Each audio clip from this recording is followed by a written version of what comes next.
Hello. A stunning win obviously on Wednesday. I'm just wondering what that has done for the mood around here, and especially leading up to this weekend's Merseyside derby. Oh, it's really good. Of course, it's like when you play a good football game. It's not that you leave it behind you an hour later or whatever. So it carries you through the week. Usually that's how it is. But we all are long enough in the business to know that it's a good piece for in the all over preparation for the next game. But it's only a little piece. So it's like it's of course we know we can do things like that. We knew it before, and now we proved it again. And so we have to try everything to play a very, very similar game again, because we play against a really good side with they are a side that will be really on their toes. How we can imagine it's a big one for us and for them as well. So and that's how we treat that game. We try to be perfectly prepared, and then play the best football we are able to play. And yet, while you've never lost a Merseyside derby, there's not a single member of your playing squad here that's lost a Merseyside derby either. So, how much does experience count in games like this? Oh, it helps, of course, but it's not. Yeah, the only thing what it tells you, less than 100%, and you will lose. So because I think we always had pretty good games. Last year, I remember we had a lot of lineup issues, had to change a lot. I think it was the last one there when we drew. We were completely in charge of the game until the last couple of minutes, and these last couple of minutes, Everton was close to win it actually. And so that was. There are always different situations, but the experience tells you that you have really to be 100% spot on and try really everything, fight each little fight, be ready for all the challenges, all that stuff. But stay clear, stay fair, stay aggressive, yes, but in the most legal way, and all these things. That's a very important part of that game.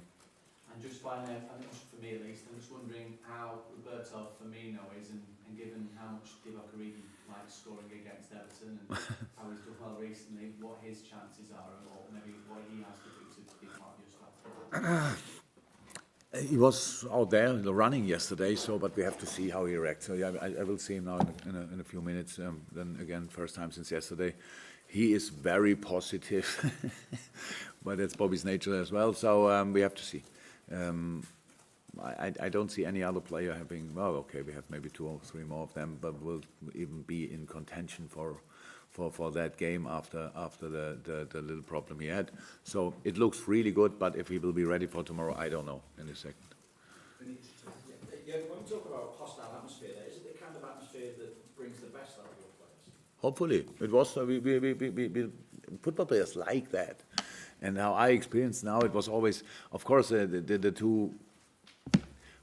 The fans of Everton doesn't want us to win anything, and probably our fans, for them it's the same on the other side. So that's how it is. But in the game, it's only very emotional, very, very passionate, and all that stuff. And I hope it will be like that. That's how football should be. So there are other atmospheres in the Premier League where you think, wow, what are we playing for today? It's something special we don't know about. So that's where it's really against the opponent constantly, and where the people forget to support their own team.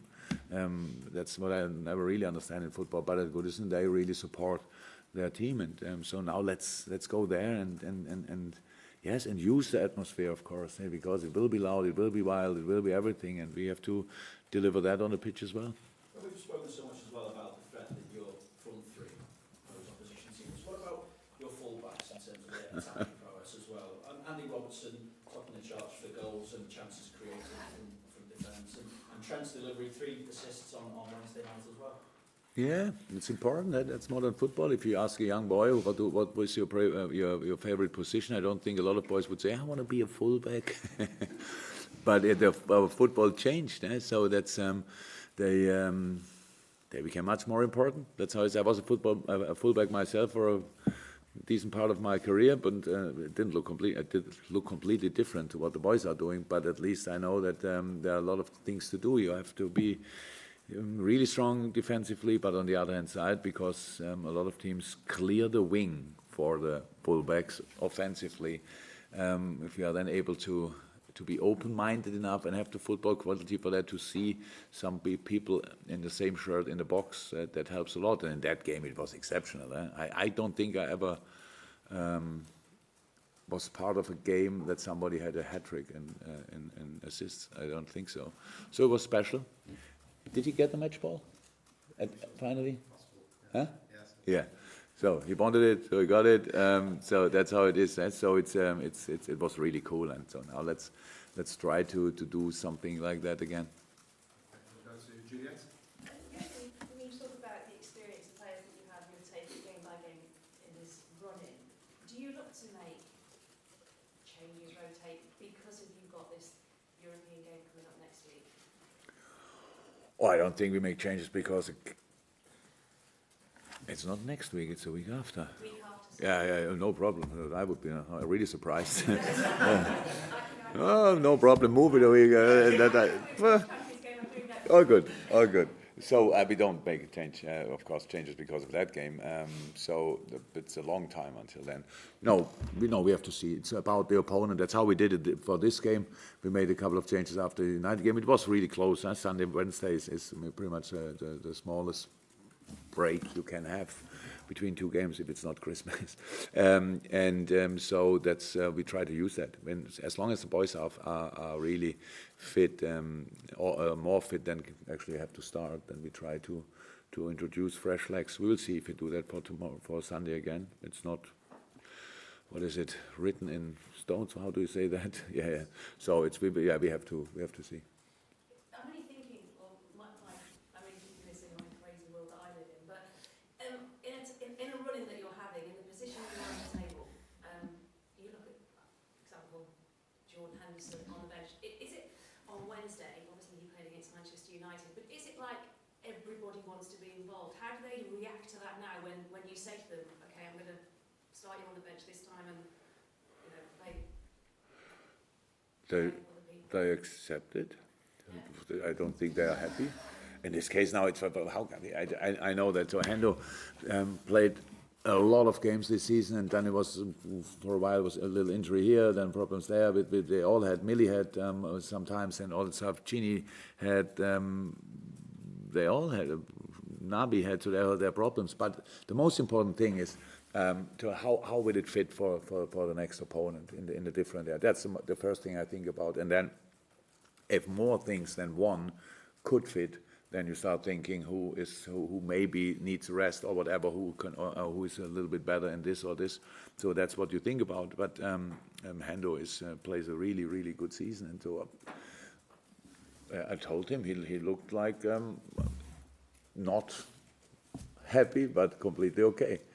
So because it was, I think in this situation it was especially important because I don't tell players always before the game that they will not play. They realize it. They don't walk through the dressing room and say you don't play, you don't play, you don't play or whatever. You see that on the training ground actually, and it's as a player of Liverpool you know that you don't play all the games pretty much, and that's a normal situation. But because of the stories were made after, because of my reaction actually made after the United game, I thought it makes sense that I tell him it has nothing to do with that. Because there was nothing. So that's it. But no, I don't tell the players always before the training actually, if they play or not. In training they see it, and then that's it. I thought it was good enough to start the Yeah. In terms of how the last derby finished and the impact it had on Everton's result, do you expect to be almost even more motivated, if possibly more motivated? Oh, yeah. I'm not sure if it's possible to be more motivated than they were that day, or we more motivated than we were that day, because it's just, of course, the game, it was special. So we all know my celebration. I will not do it again. That's how it is, and not that it happened today. It was very surprising. The ball was out. Verge already was halfway out. Verge turned already after this wonderful volley, and then pretty much Div stayed awake and could score that goal. That was a very, very special moment, but it's not the time now, 2 days before the game, to really put the finger in the open wound and say, we want to have something like that again. That's all stories or stuff like that. We know that it will be really tough. It was that day really tough. It was that day really tough. It will be really tough tomorrow. I think Everton often changed a little bit the tactics, the approach against us, because it's so important. So we will have analyzed in a few minutes, and I will see. And it's really difficult. Is that against us as well, or is it against us completely different? So we really prepare the football part of the game, and it will be very emotional as well, and hopefully with a good end for us. Obviously, 2 goals from Virgil van Dijk. Is goals from other areas going to be important? You know, just looking at the front three, because obviously a lot of emphasis on them still, but does the rest of the team should be a bit more? Yeah, of course, but who scores is actually not important. It's all, you only talk about scoring from other areas in moments when the front three don't score. Then you always talk, we need goals from other areas. That's how it is, but it's the front three doesn't score in moments like this, if you want, because we are not exactly passing in the right way. It's not that we had 500 chances and missed them all in the games we didn't win. And that's the situation. And yes, of course, you need goals from set pieces. Very, very important. And I loved the first one because it was a really good cross. So I wouldn't say it was an easy goal for Wirtz, but it was not the most difficult he scored in his life because the cross was already worth a goal.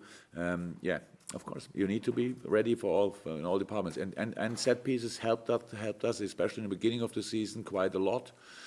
That disappeared a little bit then in a specific part, but of the season. But now, hopefully, we can get it back. And because I love goals, scoring from set pieces. It's just you have a lot of set pieces in a game, and so we need to be really good in that.